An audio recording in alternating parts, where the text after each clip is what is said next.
Okay, now we have question number 3 where we have been provided with certain numbers and we have to represent these numbers on a number line. Okay, so how to represent the numbers on a number line? For numbers that are positive or negative integers, it's quite easier to represent them on a number line. Since we have a number line like this, we just split them into positive and negative integers, make equal sections, and just mark the numbers along, right?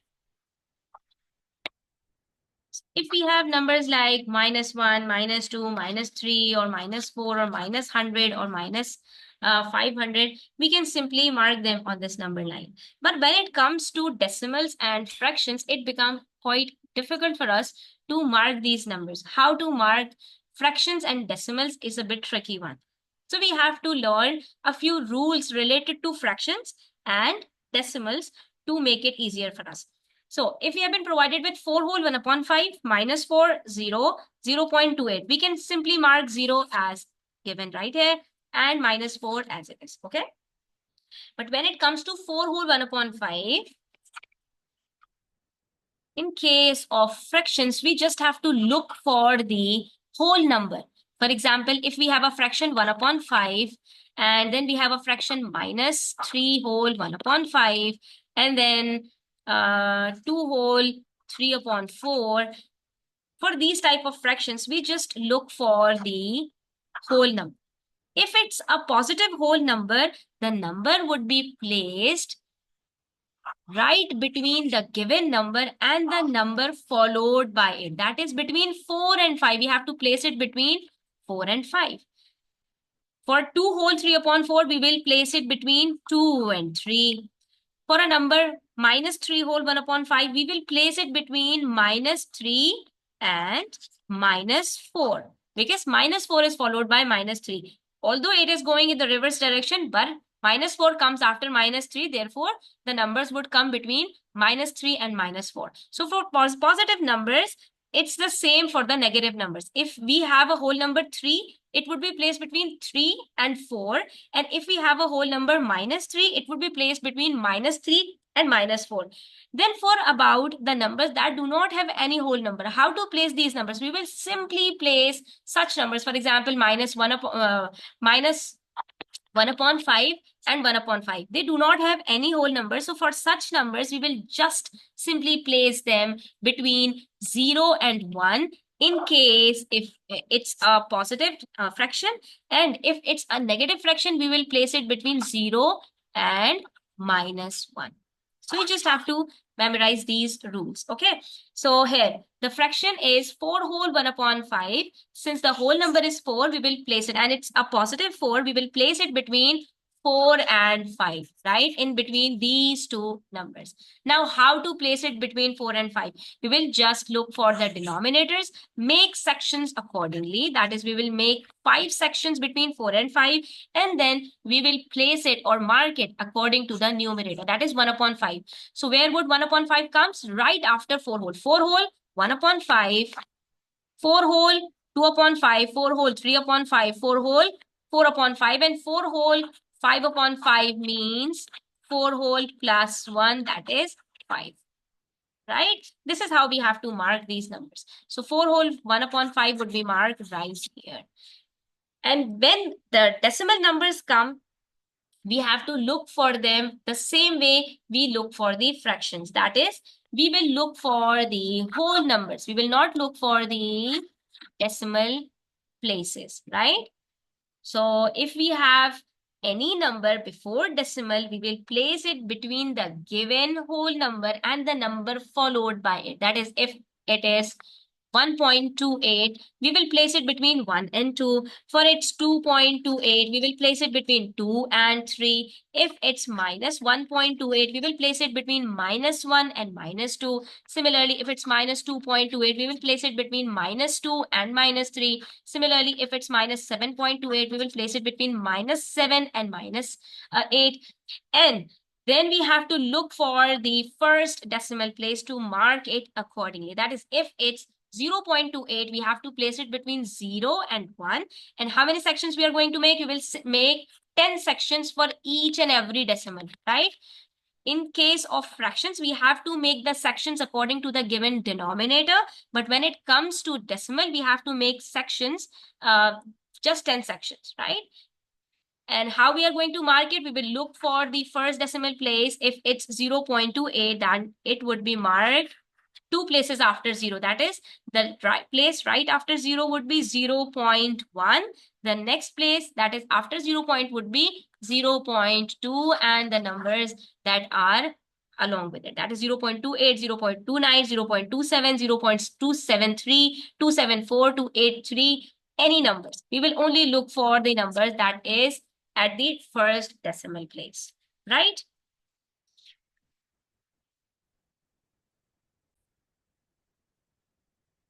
Now let's do a few more questions. It will help us with more understanding. Okay. Now we have been provided with 5 numbers. So we will make number 9 accordingly. Just make sure to make equal sections. Okay. Now the first one is minus 6.8. How to mark this one? We will look for the whole number, that is before the decimal place. It's minus 6. We will place it between minus 6 and minus 7. Okay, here is minus 6 and minus 7. And since it's a decimal, we will make 10 sections in between and mark accordingly. So the number before the minus 6 would be minus 6.1, minus 6.2, minus 6.3, minus 6.4, minus 6.5, minus 6.6, minus 6.7, and minus 6.8 would be right here. Right?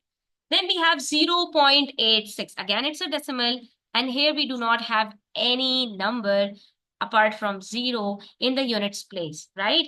So we have no whole number here. So we will place it between 0 and positive 1. Since it's a positive decimal, so we will place it between 0 and 1. Again, we are going to make 10 sections between 0 and 1 and place it accordingly. So the number right after 0 would be 0.1, 0.2, 0.3, 0.4, 0.5, right in the middle, and then 0.6, 0.7, 0.8 would come closer to 1, that is 0.86. This is how we have to mark it.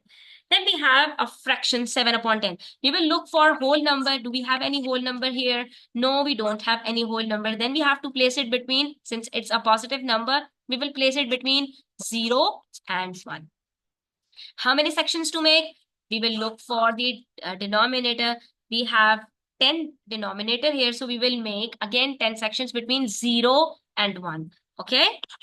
So for decimal, we have already made 10 sections. Now we will see where to mark it. So it would be 1 upon 10 after 0, then 2 upon 10, 3 upon 10, 4 upon 10, 5 upon 10, 6 upon 10, and 7 upon 10 would come right here before 0.86. So we will mark it right here. Since we do not have any whole number, so it would come between 0 and 1 because it's a positive number. We will make 10 sections according to the given denominator. And after making 10 sections according to the denominator, we will mark it on the 7th place according to the numerator. Then we have minus 5. It's a negative integer. We will just circle out minus 5. And then we have minus 1 upon 3. Again, it's a fraction. We will look for any whole number. So we don't have any. So we have to place it between minus 1 and minus 2. Very good. Okay, so how many sections do we need to make? We will make 3 sections as per the denominator.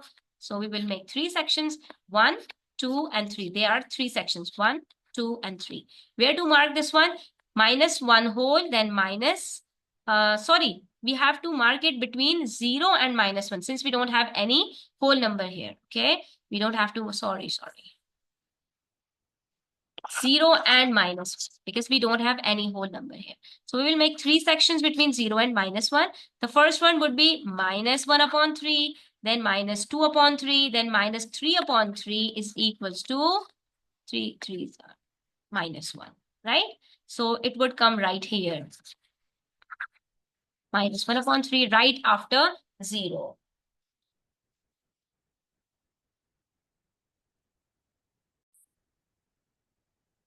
The next part says, we have to find out integers between minus 2 and 5, and we have to mark it on a number line, right? So for such situations, we have to look for the given limit. This time we are not provided with the exact numbers, but we are provided with the number limit. Whenever we have a question that states integers between the given number limit, so it means the given numbers are not included. That is -2 and 5 won't be marked. So which numbers are going to be marked? The numbers that are between, that is the number after -2 and before 5. So how many numbers would be here? Let's start. Which numbers come after -2? It's -1 and not -3. If you have any sort of confusions, just mark 0 right here and then start marking the numbers on the left side. That is -1, -2, -3, -4. So which number comes if I draw a number line right here? 0, -1, -2, -3, -4. So if we have to find out that which number comes after or which number goes before, we will start finding them from the positive numbers. So I can say that 2 comes after 1 and 1 comes before 2. Right? Same case in the negative integers. We will say that -1,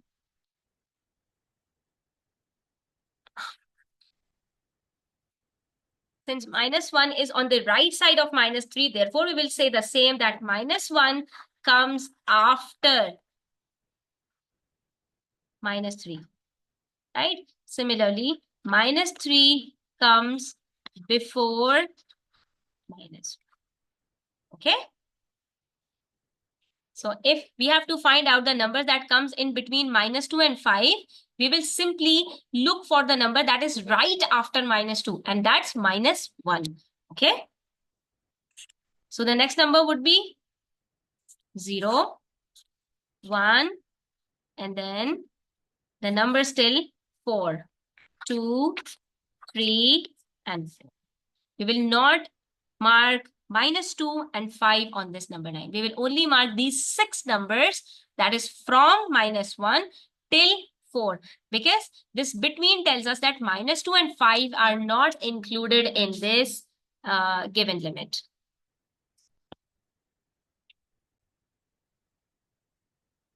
The next part, positive integers less than 8. Where do positive integers start from?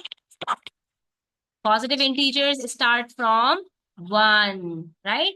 That is, all the natural numbers are positive integers. They start from 1 and not by 0. Okay, so the positive integers are 1, 2, 3, 4, and so on. They go till infinity. How many positive integers do we need to write? We have to write down all the positive integers less than 8. That is, 8 is not included. So how many integers do we need to write here? We will start from 1, 2, 3, 4, 5, 6, 7, and not 8. We have to write down from 1 till 7. So we have to look for the given limit that is provided to us in the given question. Okay?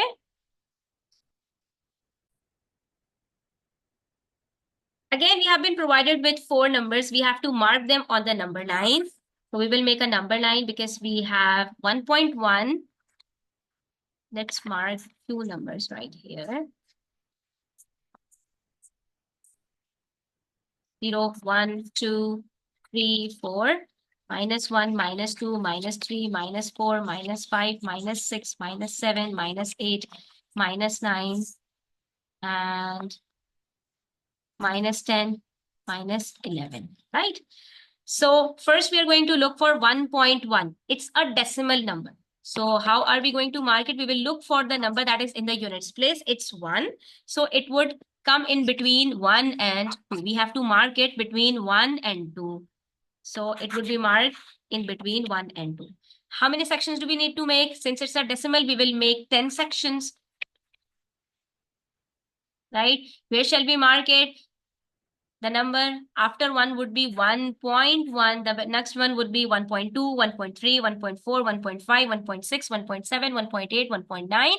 and 1.10 after 1.9 here comes. If I add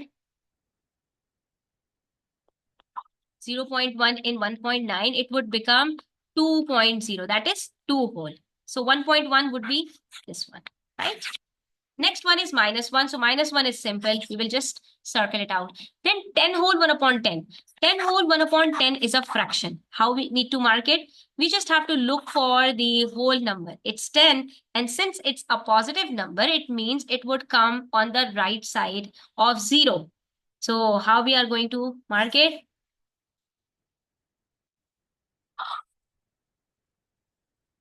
We will just extend our line.